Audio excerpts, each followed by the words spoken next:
My dad moved here with his family when he was about 6 years old. His dad had heavy horses, and he used to show them at the Royal Winter Fair. But when my dad got older, he got into dairy.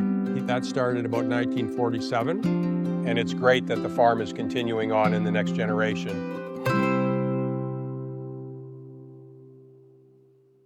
Our story for how we got to start farming with my dad is a little bit different. We were actually living in the States. We came home. We're kind of figuring out what we wanted to do. My dad had a wonderful Mennonite family working for him at the time, and they had some health issues and had to leave. So Steve and I had a conversation and decided that we would fill in, learn how to do everything to try and help my dad in the meantime until he could actually find some consistent help. Well, 10 years later, we're the consistent help. But realistically, what happened was we got work with my dad, and I really fell in love with the cows and wanted to continue our family's legacy.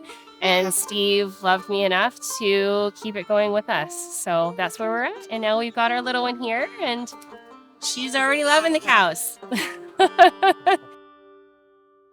When I was growing up, we'd go to family Christmases and things, and we'd always have to be back for chores to milk the cows. So when Steve and Ashley came on, we made the decision to build a new barn and put the robots in.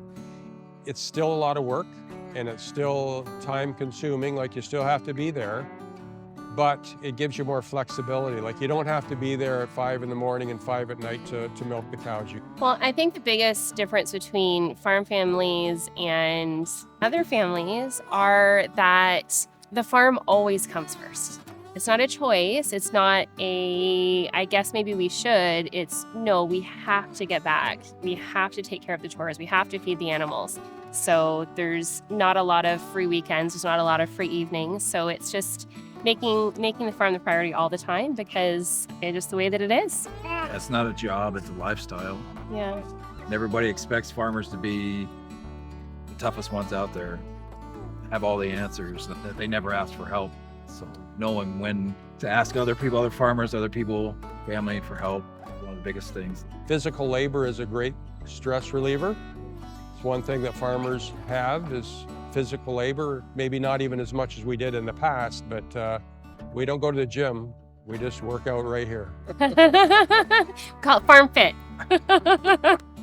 So I think the hope that we have for dairy farming as a whole is that consumers will really start to really understand that what we're doing isn't just about finances. It's a lifestyle, it's a sacrifice. So that latte you're drinking, that milk, in your cereal bowl, that ice cream, yeah, it comes from families like ours. And it comes from a lot of long days and a lot of sacrifice, but we do it because we care about our communities and we care about the product and we love our animals.